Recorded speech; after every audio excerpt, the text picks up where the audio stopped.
Body komodo presi bukurutuwe chamangurangura ndozvinini pisa ndine unyoro ndinotenda kwamuri kumusoro ndifudzei Mwari ndidzoreredzei isazokukanganwai kana kurasika munondirwira baba zvamunonditira kani hakuna ngambozvigone hakuna ngazvikwanisa munondirwira Mwari wangu zvamunonditira Jehovha hakuna ngambozvigone hakuna ngazvikwanisa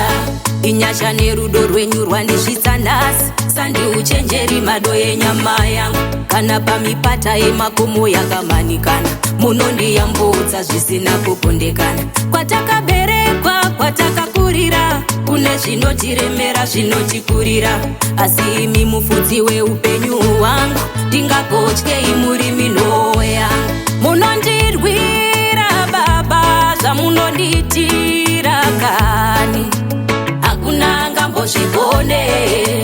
hakuna ngazvikwanisa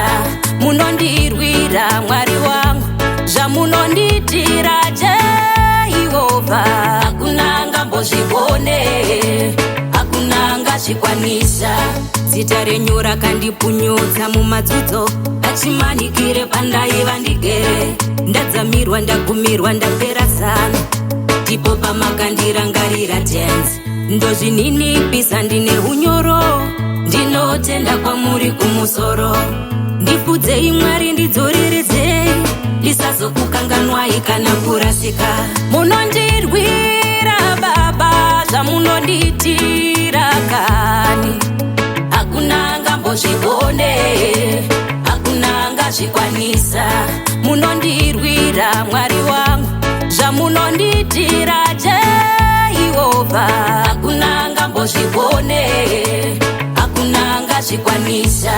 inyasha nerudo rwenyu rwandisvitsa nhasi sandiuchenjeri mado yenyama yangu kana pamipata yemakomo yakamanikana munondiyambutsa zvisina kukundikana kwatakaberekwa kwatakakurira kune zvinotiremera zvinotikurira asi imi mufudzi weupenyu hwangu ndingagotyei muri minhoho yangu munondirwira baba zvamunonditira kani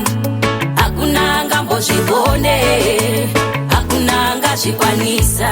munondirwira Mwari wangu zvamunonditira Jehovha hakuna ngambozvigone hakuna ngazvikwanisa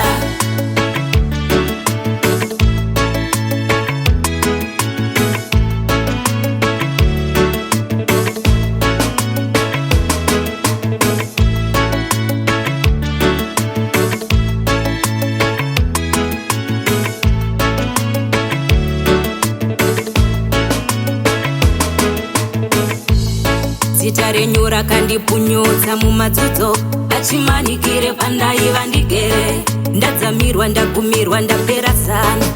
ndipo pamakandirangarira tenzi ndozvininipisa ndine unyoro ndinotenda kwamuri kumusoro ndifudzei Mwari ndidzoreredzei ndisazokukanganwai kana kurasika munondirwira baba zvamunonditira kani hakuna ngambozvigone hakuna ngazvikwanisa munondirwira Mwari wangu zvamunonditira Jehovha hakuna ngambozvigone hakuna ngazvikwanisa